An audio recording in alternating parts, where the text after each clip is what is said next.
नमस्कार बंधुगण। आज जो कहानी मैं आपन को शुणाइबा को जाउची यह बहुत ज्ञानवर्धक कहानी अटे। एक एमिति कहानी जो आपन को बहुत मोटिवेशन मिलिबो। जो माने वीडियो को पूरा मन ध्यान दे शुणिबे से घरे केबे धन संपत्तिर अभाव रहिबो नाही। सेही घरे सर्वदा सुख एवं शांति बजाय रहिबो। बहुत समय आमे माने कुकुरर नाम नहीं विभिन्न कथा कही थाउ। क्या किसी गाड़ी देले आम मुहरे कुकुर शब्दटी आपे आपे बाहरी जाए। गाड़ी तो आम कौन सी व्यक्ति की दे थाउ किंतु बदनाम होता है कुकुरर। कौन वास्तव में कुकुर एते हीन प्रजातिर प्राणी अटे? आमे तो केबे कुकुर को खुआइबा पिआइबा विषय भावी ना। से केते दिन होला खाई ना कि न खाई थाउ किंतु आमे तार ना धरिबारे कौन सी लज्जा लगुना। तेबे कुकुर विषय आज आलोचना कहीं आपण माने मात्र 10 मिनिट समय बाहर करी ए कहानी को निश्चय शुणंतु। होई पारे आपणकर कुकुर प्रति थिबा मनोभाव बदली जाई पारे। तेबे आसंतु ए कहानी को आरंभ करिबा। गोटे गाँव रे प्रभात नामक गोटे युवक बास करुथिला। से सबुबेले बहुत अशांत रहुथिला। से सबुबेले भाबुथाए जे मु मोर पूर्वजन्म रे एमिति कोन पाप करिथिली जाहाकु मते वर्तमान भोगिबाकु पडुची। तेणु से तार मन रही द्वंद्व को दूर करने गाँ ठारू किछि दूर थिबा जणे महात्मा को पाखकु गला। सेठारे पहुँची से देखिला जे महात्मा किछि लोकन को बसाई उपदेश शुणाउछंती। एही समय से युवक सेठारे पहुँची महात्मा को प्रणाम कला। कहला, गुरुदेव, मो मनरे बहुत दिन हेब एक प्रश्न उकी मारुची।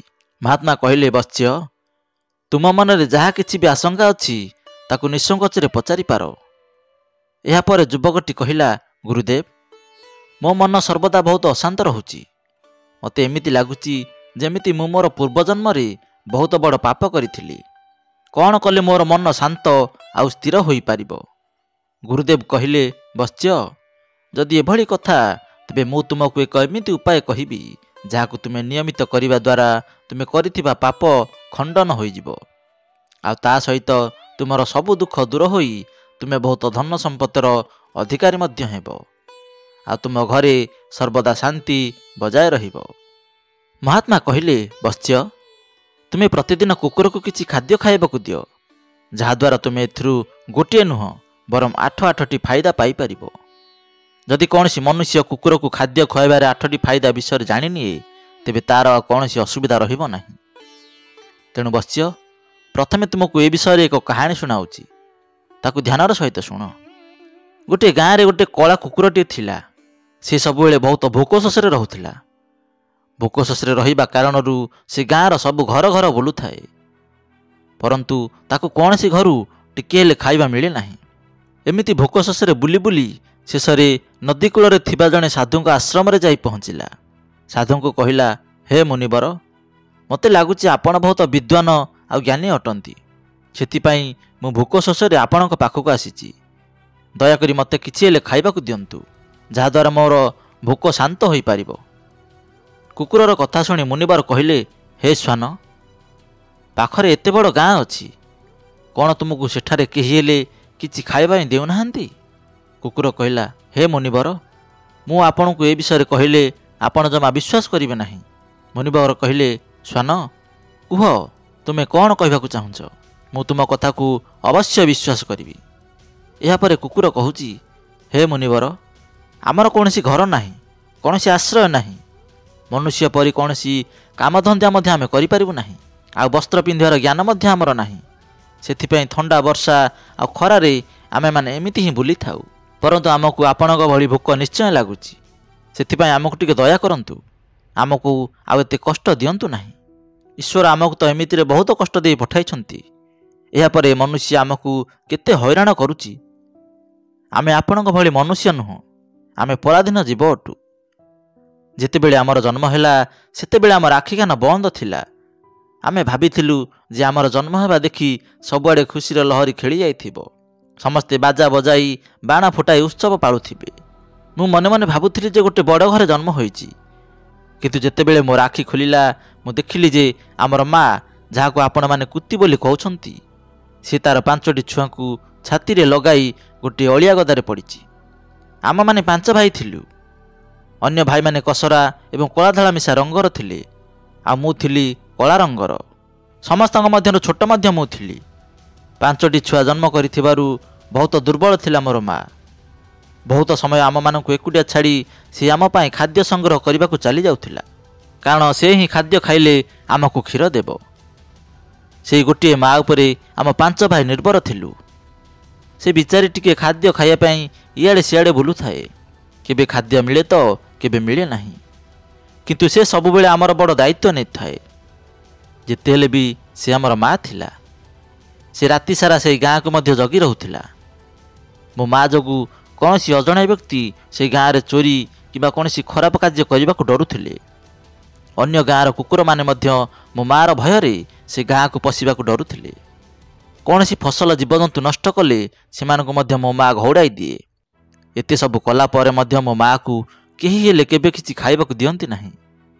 ତେଣୁ ସେ ବାଧ୍ୟ ହୋଇ ପେଟର ଭୋକ ମେଣ୍ଟାଇବା ପାଇଁ ଚୋରି କରି ଖାଇଥାଏ। ତେଣୁ ଲୋକମାନେ ମଧ୍ୟ ତାକୁ ବହୁତ ଥର ଠେଙ୍ଗା ବାଡ଼ି ଧରି ମାରିବା ପାଇଁ ଦୌଡ଼ନ୍ତି। ଆମେମାନେ ଜନ୍ମ ହେବା ପରେ ଆମକୁ କ୍ଷୀର ଦେବା ପାଇଁ ସେ କେବେ ହେଲେ ଶାନ୍ତିରେ ବସିପାରିଲା ନାହିଁ। ଗାଁ ଲୋକମାନେ ମଧ୍ୟ ତାକୁ କେବେ ହେଲେ ଦୟା କଲେ ନାହିଁ। ମୋ ମା ପାଇଁ କେବେ ହେଲେ ସେମାନଙ୍କ ହୃଦୟ ତରଳିଲା ନାହିଁ। ବହୁତ ଥର ଖାଦ୍ୟ ଚୋରି କରି ଆସୁଥିବା ବେଳେ ଲୋକମାନେ ମୋ ମାକୁ ବହୁତ ଥର ପିଟିଛନ୍ତି। ମୋ ମା ସେମାନଙ୍କର କ'ଣ କ୍ଷତି କରିଥିଲା? କେବଳ ନିଜର ପେଟ ପାଇଁ ତ ଖାଦ୍ୟ ଚୋରି କରୁଥିଲା ନା। ଚୋରି କରିବାରେ ଆମର କୌଣସି ଆଗ୍ରହ ନାହିଁ, କିନ୍ତୁ ଏହି ପାପି ପେଟ ଏସବୁ କରିବା ପାଇଁ ଆମକୁ ବାଧ୍ୟ କରୁଛି। ଗୋଟିଏ ଦିନର କଥା, ବହୁତ ଜୋରରେ ବର୍ଷା ହେଉଥିଲା। ଥଣ୍ଡା ପବନ ମଧ୍ୟ ବହୁଥିଲା। ବର୍ଷାରେ ଭିଜି ଭିଜି ଓଦା ହୋଇ ମୋର 3 ଭାଇ ମରିଗଲେ। ସେଦିନ ମୋର ମା ବହୁତ କାନ୍ଦିଥିଲା, କିନ୍ତୁ ଏ ମନୁଷ୍ୟ ଆମ କଷ୍ଟକୁ ଟିକିଏ ହେଲେ ବୁଝିପାରୁନାହିଁ। ଏହାପରେ ଆମେ କେବଳ 2 ଭାଇ ହିଁ ବଞ୍ଚିଗଲୁ। ଆଉ ମା ଆମକୁ ବଞ୍ଚାଇବା ପାଇଁ ବହୁତ କଷ୍ଟ କଲା। ଗୋଟିଏ ଦିନ ସେଇ ଗାଁରେ ଗୋଟିଏ ଭୋଜିର ଆୟୋଜନ ହେଉଥିଲା। ଅନେକ ପ୍ରକାର ସୁସ୍ୱାଦୁ ଖାଦ୍ୟ ରୋଷେଇ ହୋଇଥିଲା। ସେହି ବ୍ୟକ୍ତିଙ୍କ ଘରକୁ ବହୁତ ବନ୍ଧୁବାନ୍ଧବ ଆସିଥିଲେ। ମୋ ମା କିଛି ଖାଦ୍ୟ ସନ୍ଧାନରେ ବାରମ୍ବାର ସେହି ଜାଗାକୁ ଯିବାକୁ ଲାଗିଲା, କିନ୍ତୁ ଲୋକମାନେ ମୋ ମାକୁ ଦେଖିବା କ୍ଷଣି ତାକୁ ପାଟି କରି ସେଠାରୁ ତଡ଼ି ଦେଉଥିଲେ। କାହାକୁ ହେଲେ ଟିକେ ଦୟା ଆସିଲା ନାହିଁ ଯେ ବିଚାରକୁ ଗୋଟିଏ ରୁଟି ଫୋପାଡ଼ି ଦେବା ପାଇଁ। ଗୋଟିଏ ରୁଟି ଦେଇଦେଲେ ତାଙ୍କର କ'ଣ କ୍ଷତି ହୋଇଯାଇଥାନ୍ତା। ମୋ ମା ସେଠାକୁ ବାରମ୍ବାର ଯାଉଥାଏ, ଆଉ ଠିଆ ହୋଇ ସବୁ ଦୂରରୁ ଦେଖୁଥାଏ। କିଛି ସମୟ ପରେ ସେ ବ୍ୟକ୍ତିଙ୍କ ଘରେ ଭୋଜନର କାର୍ଯ୍ୟକ୍ରମ ଆରମ୍ଭ ହେଲା। ଖାଦ୍ୟ ପରସା ହେଲା। ମୋ ମା ମଧ୍ୟ ସେଠାକୁ ଯାଇ ଲାଞ୍ଜ ହଲାଇ ଠିଆ ହେଲା। ଖାଦ୍ୟ ବାଣ୍ଟିବା ବାଲା ଯେତେବେଳେ କିଛି କାମରେ ଭିତରକୁ ଯାଇଥିଲା, ସେତେବେଳେ ମୋ ମା ଚୁପ୍ କରି ସେଠାକୁ ରୁଟି ଆଣିବା ପାଇଁ ପଶିଗଲା। ଏହି ସମୟରେ ଅନ୍ୟ ଗୋଟିଏ ଲୋକ ମୋ ମାକୁ ଯାଉଥିବାର ଦେଖିନେଲା। ଏହା ଦେଖି ସବୁ ଲୋକମାନେ ଚିତ୍କାର କରି ମୋ ମା ଆଡ଼କୁ ଦୌଡ଼ିଲେ। ସେମାନଙ୍କର ଏଭଳି ଚିତ୍କାର ଶୁଣି ମୋ ମା ଏକଦମ ଡରିଗଲା। 2-3 ଜଣ ଠେଙ୍ଗା ବାଡ଼ି ଧରି ମୋ ମା ପଛରେ ବଡ଼ ନିର୍ଦ୍ଦୟ ହୋଇ ଦୌଡ଼ିଲେ। ସେମାନଙ୍କୁ ଦେଖି ମୋର ମା ମଧ୍ୟ ଦୌଡ଼ିବାକୁ ଲାଗିଲା, କିନ୍ତୁ ତାକୁ ସେଠାରୁ ବାହାରିବା ପାଇଁ କୌଣସି ରାସ୍ତା ମିଳିଲା ନାହିଁ। କାହିଁକିନା ଲୋକମାନେ ଠେଙ୍ଗା ବାଡ଼ି ଧରି ଚାରିଆଡ଼କୁ ମୋ ମାକୁ ଘେରି ଯାଇଥିଲେ।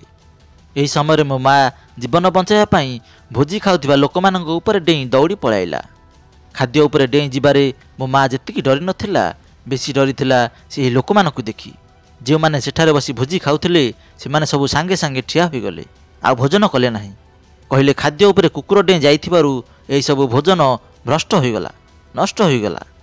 ସମସ୍ତେ ଏହି ବିଷୟରେ ବିଚାର ବିମର୍ଶ କରିବାକୁ ଲାଗିଲେ ଯେ ବର୍ତ୍ତମାନ କ'ଣ କରାଯିବ।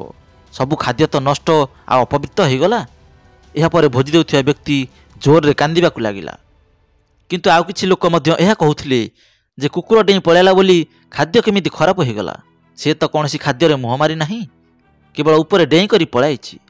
ସହରରେ ତ ଲୋକମାନେ କୁକୁରକୁ ଘରେ ପାଳି ଶୁଆଉଛନ୍ତି, ଖୁଆଉଛନ୍ତି, ତେବେ ଏଥିରେ କ'ଣ ଖରାପ ହୋଇଗଲା? କିନ୍ତୁ ଏହି ଲୋକମାନଙ୍କ ମଧ୍ୟରୁ କିଛି ବଡ଼ ଘରର ଲୋକ ଥିଲେ, ତେଣୁ ସେମାନେ ଏହାର ଖୁଲମଖୁଲା ବିରୋଧ କଲେ। କହିଲେ ଭୋଜନ ତ ନଷ୍ଟ ହୋଇଗଲା, ଏହି ଅପବିତ୍ର ଖାଦ୍ୟକୁ ଆମେ କେମିତି ଖାଇବୁ? ଏହି ତର୍କ ବିତର୍କ ମଧ୍ୟରେ ସେମାନଙ୍କ କଥା ହିଁ ସମସ୍ତେ ମାନିବାକୁ ବାଧ୍ୟ ହେଲେ। ପରିଶେଷରେ ସମସ୍ତ ଭୋଜନକୁ ଗରିବ ଲୋକମାନ ମଧ୍ୟରେ ବାଣ୍ଟି ଦେଲେ, ଆଉ କିଛି ଖାଦ୍ୟ ବାହାରେ ମଧ୍ୟ ଫୋପଡ଼ା ହେଲା। ସେହିଦିନ ମୋ ମା ପେଟ ଭରି ଖାଦ୍ୟ ଖାଇଥିଲା। ଏମିତି ସୁଖ ସେ ତା ଜୀବନରେ ପ୍ରଥମ ଥର ପାଇଁ ପାଇଲା, କିନ୍ତୁ ସେହି ସୁଖ ତା ପାଇଁ ବହୁତ କଷ୍ଟକର ହୋଇପଡ଼ିଲା। ଖାଦ୍ୟ ଖାଇବା ପରେ ସେହି ପାଖରେ ସେ ମଧ୍ୟ ଆରାମ କରୁଥିଲା। ଏହି ସମୟରେ ମୋ ମାକୁ ଖୋଜି ଖୋଜି ସେ ଭୋଜି ଦେଉଥିବା ବ୍ୟକ୍ତି ଗୋଟିଏ ଠେଙ୍ଗା ଧରି ଆସି ହାଜର ହୋଇଗଲା, ଆଉ ମୋର ମାକୁ ବହୁତ ଜୋରରେ ପିଟିବାକୁ ଲାଗିଲା। ସେଠାରୁ ଦୌଡ଼ିବା ପାଇଁ ମଧ୍ୟ କୌଣସି ରାସ୍ତା ନଥିଲା। ଠେଙ୍ଗା ପାହାରରେ ମୋ ମା ଜୋରରେ ଚିତ୍କାର କରିବାକୁ ଲାଗିଲା। ଏମିତି ଚିତ୍କାର ଶୁଣି ପଥର ବି ତରଳିଯିବ, କିନ୍ତୁ ସେହି ନିର୍ଦ୍ଦୟ ବ୍ୟକ୍ତିକୁ ଟିକିଏ ହେଲେ ଦୟା ଆସିଲା ନାହିଁ। ସେ ମୋର ମାକୁ ଅତି ନିଷ୍ଠୁର ହୋଇ ପିଟିବାକୁ ଲାଗିଲା। ମୋ ମାର ଚିତ୍କାର ସାରା ଗାଁ ଶୁଭୁଥିଲା। ମାର ଚିତ୍କାର ଶୁଣି ସେଠାକୁ ବହୁତ ଲୋକମାନେ ମଧ୍ୟ ଆସିଲେ। ଆଉ ସେ ଲୋକକୁ ବୁଝାଇବାକୁ ଚେଷ୍ଟା କଲେ ଯେ ଭାଇ ଛାଡ଼, ଯାହା ହେବାର ଥିଲା ତ ହୋଇଗଲା। ଭୋକରେ ତ ମଣିଷର ବୁଦ୍ଧି ମଧ୍ୟ ଭ୍ରଷ୍ଟ ହୋଇଯାଏ। ଇଏ ତ ଏକ ପଶୁ ଅଟେ। ୟାକୁ ଭଲ ମନ୍ଦର କ'ଣ ଜ୍ଞାନ ଅଛି? ଏବେ ତାକୁ ମାରି ତୁମକୁ କ'ଣ ମିଳିବ? ଗଲା କଥା ତ ଗଲାଣି। ଲୋକମାନେ ବହୁତ ବୁଝାଇବାରୁ ସେହି ବ୍ୟକ୍ତି ମୋ ମାଆକୁ ପିଟିବା ବନ୍ଦ କରିଦେଲା। ଏହାପରେ ଛୋଟେଇ ଛୋଟେଇ ବହୁତ କଷ୍ଟରେ ମୋ ମା ମୋ ପାଖକୁ ଆସିଲା ପରେ ସବୁ ଘଟଣା ଆମ ଦୁଇ ଭାଇଙ୍କୁ ସେ କହିଲା।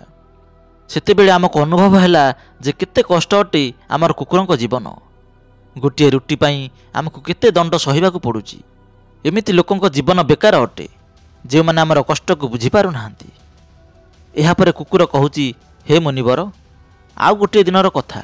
ସେହି ଗାଁର ବାହାରେ ଜଣେ ବ୍ରାହ୍ମଣ ଆସି ଠିଆ ହୋଇଥିଲେ। ସେ ତାଙ୍କର ଭୋଜନ ପ୍ରସ୍ତୁତ କରିବା ପାଇଁ ଗୋଟିଏ ଚୁଲି ତିଆରି କଲେ। ଚୁଲିରେ ଡାଲି ବସାଇବା ପାଇଁ ଗୋଟିଏ ପାତ୍ର ବସାଇଲେ। ଏହାପରେ ପାଣି ଆଣିବା ପାଇଁ ପାଖରେ ଥିବା ଗୋଟିଏ କୂଅ ପାଖକୁ ଗଲେ। ଏହି ସମୟରେ ମୋ ମା ବୁଲି ବୁଲି ଯାଇ ସେଠାରେ ପହଞ୍ଚିଲା। ସେଠାରେ ରଖା ହୋଇଥିବା କିଛି ଅଟାକୁ ସେ ଦେଖି ଭାବିଲା ଯେ କେହି ବୋଧେ ଏହାକୁ ଏଠାରେ ଛାଡ଼ି ପଳାଇଛି। ଏହା ଭାବି ସେହି ଅଟାକୁ ସେ ଖାଇବାକୁ ଲାଗିଲା। ଏହି ସମୟରେ ସେ ବ୍ରାହ୍ମଣ ଦେଖିଲା ଯେ ତାଙ୍କ ଅଟାକୁ ଗୋଟିଏ କୁକୁର ଖାଉଛି। ଏହାକୁ ଦେଖି ସେ ବହୁତ ଦୁଃଖୀ ହେଲେ ଆଉ କାନ୍ଦିବାକୁ ଲାଗିଲେ। କାହିଁକିନା ସେ ମଧ୍ୟ 2 ଦିନ ହେଲା ଉପବାସରେ ଥିଲେ, ବହୁତ ଥକି ପଡ଼ିଥିଲେ। ଲୋକମାନେ ଏସବୁ ଦେଖି କହିଲେ, ପଣ୍ଡିତେ, ଏହି କୁକୁର ତୁମର ଖାଦ୍ୟକୁ ତ ମଧ୍ୟ ନଷ୍ଟ କରିଦେଲା। କିଛି ଦିନ ତଳେ କୁକୁର ଗୋଟିଏ ଭୋଜିର ସମସ୍ତ ଖାଦ୍ୟ ମଧ୍ୟ ନଷ୍ଟ କରିଦେଇଥିଲା। ବ୍ରାହ୍ମଣ ବହୁତ ଦୁଃଖୀ ସ୍ୱରରେ କହିଲେ, ଭାଇ, ମୋତେ କ'ଣ ଜଣାଥିଲା ଯେ ଏହି କୁକୁର ମୋର ଖାଦ୍ୟକୁ ଖାଇଦେବ ବୋଲି? ଏହା କହି କିଛି ଆଗପଛ ବିଚାର ନ କରି ଗୋଟିଏ ଠେଙ୍ଗା ଧରି ସେହି ବ୍ରାହ୍ମଣ ମୋ ମାଆକୁ ପିଟିବାକୁ ଲାଗିଲା। ମା ସେହି ଅଟାକୁ ଭଲରେ ମଧ୍ୟ ଖାଇପାରିଲା ନାହିଁ। କିନ୍ତୁ ତା ଉପରେ ଠେଙ୍ଗା ପ୍ରହାର ବହୁତ ଜୋରରେ ବସିଥିଲା। ଏହି ଠେଙ୍ଗା ପ୍ରହାରରେ ମୋ ମା ଛୋଟେଇ ଛୋଟେଇ କିଛି ମାସ ପର୍ଯ୍ୟନ୍ତ ବୁଲିବାକୁ ଲାଗିଲା। ସେତେବେଳେ ଆମକୁ ବୁଝା ପଡ଼ିଲା ଯେ ମନୁଷ୍ୟ କେତେ ସ୍ୱାର୍ଥପର ଅଟେ। ମନୁଷ୍ୟର ତୁମେ ଯେତେ ଉପକାର କଲେ ମଧ୍ୟ ସେ ତାକୁ ବୁଝିପାରେ ନାହିଁ। ଆମର ଦୁର୍ବଳତା ଏହା ଯେ ଆମେ ସେହି ସ୍ୱାର୍ଥପର ମନୁଷ୍ୟ ଅଧୀନରେ ହିଁ ରହିବାକୁ ଚାହୁଁଛୁ। ଯିଏ ଆମକୁ କଷ୍ଟ ଦେଉଛି, ଯିଏ ଆମକୁ ଖାଇବାକୁ ଦେଇଥାଏ, ଆମେ ତାର କେତେ କାମରେ ଆସିଥାଉ। ଆମେ ତାର ଘର ଧନ ସମ୍ପତ୍ତିକୁ ଜଗିବା ସହିତ ଆହୁରି ମଧ୍ୟ ବହୁତ କାମରେ ଆସିଥାଉ, ଯାହାକୁ ଏହି ମନୁଷ୍ୟ ଜାଣିନାହିଁ। ଏହାପରେ ମହାତ୍ମା କହିଲେ, ଯଦି ମନୁଷ୍ୟ କୁକୁରକୁ ରୁଟି ବା ଖାଦ୍ୟ ଖୁଆଇବାର ଲାଭ ବିଷୟରେ ଜାଣିନେବ, ତେବେ ତା ଜୀବନରେ ହେବାକୁ ଥିବା କ୍ଷତିରୁ ସେ ନିଶ୍ଚୟ ବଞ୍ଚିପାରିବ। ଆଜି ମୁଁ ଆପଣଙ୍କୁ କହିବି ଯେ କୁକୁରକୁ ଖାଦ୍ୟ ଖୁଆଇବାର 8ଟି ଫାଇଦା ବିଷୟରେ। ମନୁଷ୍ୟକୁ ଜଣା ନାହିଁ ଯେ ଯେତେବେଳେ ବି ଘରେ ଖାଦ୍ୟ ରୋଷେଇ କରାଯାଏ, ସବୁଠାରୁ ପ୍ରଥମେ ଗୋମାତାଙ୍କୁ ହିଁ ଦିଆଯାଏ ଆଉ ସର୍ବଶେଷରେ କୁକୁରଙ୍କୁ ଖାଇବାକୁ ଦିଆଯାଏ। ଏହି ନିୟମକୁ ଭଗବାନ ସୃଷ୍ଟି କରିଥିଲେ, କିନ୍ତୁ ଭଗବାନଙ୍କ ଦ୍ୱାରା ଦିଆଯାଇଥିବା ନିୟମକୁ ଭୁଲି ମନୁଷ୍ୟ ପ୍ରଥମ ଓ ଶେଷ ସବୁ ରୁଟିକୁ ନିଜେ ଖାଇଯାଉଛି, ଯାହାର ଦୁଷ୍ପ୍ରଭାବ ତା ଜୀବନ ଉପରେ ମଧ୍ୟ ପଡ଼ୁଛି। କୁକୁର ସେହି ପ୍ରାଣୀ ଅଟେ ଯାହାକୁ ରୁଟି କିମ୍ବା ଖାଦ୍ୟ ଦେବା ଦ୍ୱାରା ମନୁଷ୍ୟର ଗ୍ରହ ଦୋଷ ଦୂର ହୋଇଯାଇଥାଏ। କୁକୁରକୁ ଖାଦ୍ୟ ଦେବା ଦ୍ୱାରା ଯେକୌଣସି ନକାରାତ୍ମକ ପ୍ରଭାବ କମ୍ ହୋଇଯାଏ। କୌଣସି ମନୁଷ୍ୟର ଗ୍ରହ ଖରାପ ପଡ଼ିଲେ ବା ଗ୍ରହର କୁଦୃଷ୍ଟି ଦ୍ୱାରା ମନୁଷ୍ୟ ବର୍ବାଦ ହୋଇଯାଇଥାଏ। ତେଣୁ ଯେଉଁ ବ୍ୟକ୍ତି ଉପରେ ତାଙ୍କର ମହାଦଶା ଆରମ୍ଭ ହୋଇଯାଏ, ତାଙ୍କର ସବୁ କାମ ମନକୁ ମନ ବିଗିଡ଼ି ଯାଇଥାଏ ଆଉ ସେ ମନୁଷ୍ୟ ଆର୍ଥିକ ରୂପରେ ଭାଙ୍ଗି ପଡ଼ିଥାଏ। ସେହି ପରିସ୍ଥିତିରେ ଯଦି ମନୁଷ୍ୟ କୁକୁରକୁ ଖାଦ୍ୟ ଖୁଆଇଥାଏ, ତେବେ ତା ଉପରେ ଥିବା ଗ୍ରହର ଦୁଷ୍ପ୍ରଭାବ କମ୍ ହୋଇଯାଇଥାଏ। ଦ୍ୱିତୀୟ ଫାଇଦା ହେଲା, କୁକୁରକୁ ଖାଦ୍ୟ ଦେବା ଦ୍ୱାରା ଆପଣଙ୍କର ଭାଗ୍ୟ ଦ୍ୱାର ଖୋଲି ଯାଇଥାଏ ଆଉ ଆପଣଙ୍କ ଘରୁ ସବୁ ନକାରାତ୍ମକ ଶକ୍ତି ନଷ୍ଟ ହୋଇଯାଇଥାଏ। ତୃତୀୟ ଫାଇଦା, ଆପଣଙ୍କ ଉପରେ ମା ଲକ୍ଷ୍ମୀ ପ୍ରସନ୍ନ ହୋଇଯାଇଥାନ୍ତି ଆଉ ଆପଣଙ୍କ ଘରେ ଧନ ଦୌଲତ କେବେ ହେଲେ କମ୍ ହେବ ନାହିଁ। ଚତୁର୍ଥ ଫାଇଦା, ଆପଣ କେବେ ଋଣୀ ହେବେ ନାହିଁ ଆଉ ଆପଣ ଯଦି ଆଗରୁ କରଜଧାରୀ ହୋଇଥିବେ, ତେବେ ଏଥିରୁ ମଧ୍ୟ ଆପଣଙ୍କୁ ମୁକ୍ତି ମିଳିଯିବ। ପଞ୍ଚମ ଫାଇଦା ହେଉଛି, ସକାଳୁ ଆଉ ସନ୍ଧ୍ୟାରେ କୁକୁରକୁ ଖାଦ୍ୟ ଖୁଆଇଲେ ଆପଣଙ୍କର ବେପାର ବାଣିଜ୍ୟ ମଧ୍ୟ ଭଲ ହୋଇଥାଏ। ଷଷ୍ଠ ଫାଇଦା, ଆପଣଙ୍କର ଆୟ ବୃଦ୍ଧିରେ ସହାୟକ ହୋଇଥାଏ। ସପ୍ତମ ଫାଇଦା, ଆପଣଙ୍କର ସ୍ୱାସ୍ଥ୍ୟ ସର୍ବଦା ଭଲ ରହିଥାଏ ଆଉ ମାନସିକ ରୂପେ ଆପଣ ମଜବୁତ ହୋଇଥାନ୍ତି। ଅଷ୍ଟମ ଫାଇଦା, ଭଗବାନ ସର୍ବଦା ଆପଣଙ୍କ ଉପରେ ସନ୍ତୁଷ୍ଟ ହୋଇଥାନ୍ତି, କାହିଁକିନା ଭଗବାନଙ୍କୁ ସମସ୍ତଙ୍କ ଜୀବଙ୍କ ଚିନ୍ତା ରହିଥାଏ ଆଉ ଯିଏ ସବୁ ଜୀବଙ୍କ ଉପରେ ଦୟା କରିଥାଏ, ଭଗବାନଙ୍କ ଆଶୀର୍ବାଦ ତାକୁ ପ୍ରାପ୍ତ ହୋଇଥାଏ। ଏହି ପ୍ରକାରରେ ସେହି ଯୁବକକୁ ମହାତ୍ମା କୁକୁରକୁ ଖାଦ୍ୟ ଦେବାର 8ଟି ଫାଇଦା ବିଷୟରେ କହିଲେ। ଏହାପରେ ସେହି ଯୁବକ ଜଣକ ଯାଇ ପ୍ରତିଦିନ କୁକୁରକୁ ଖାଦ୍ୟ ଖୁଆଇଲା ଆଉ ତା ଜୀବନରୁ ସମସ୍ତ ଦୁଃଖ କଷ୍ଟ ଆଉ ଅଶାନ୍ତି ମଧ୍ୟ ଦୂର ହୋଇଗଲା। ଦର୍ଶକ ବନ୍ଧୁ, ଆଶା କରୁଛୁ ଆପଣମାନେ ମଧ୍ୟ କୁକୁରକୁ ନିଶ୍ଚୟ ଖାଦ୍ୟ ଦେଉଥିବେ। ତେବେ ଏ ବିଷୟରେ ଆପଣଙ୍କର ମତାମତ କମେଣ୍ଟ ମାଧ୍ୟମରେ ନିଶ୍ଚୟ ଜଣାଇବେ କାହାଣୀ ଭଲ ଲାଗିଥିଲେ ଲାଇକ୍ କରିବେ ଏବଂ ଚିନ୍ତନ ଟିଭିକୁ ପ୍ରଥମ ଥର ଦେଖୁଥିଲେ ସବସ୍କ୍ରାଇବ୍ କରିବାକୁ ଜମାରୁ ଭୁଲିବେନି। ପୁଣି ଦେଖାହେବ ଆଉ ଏକ ସୁନ୍ଦର ଜ୍ଞାନବର୍ଦ୍ଧକ ଭିଡ଼ିଓ ମାଧ୍ୟମରେ। ସେ ପର୍ଯ୍ୟନ୍ତ ଦେଖୁଥାନ୍ତୁ ଚିନ୍ତନ ଟିଭି। ଧନ୍ୟବାଦ।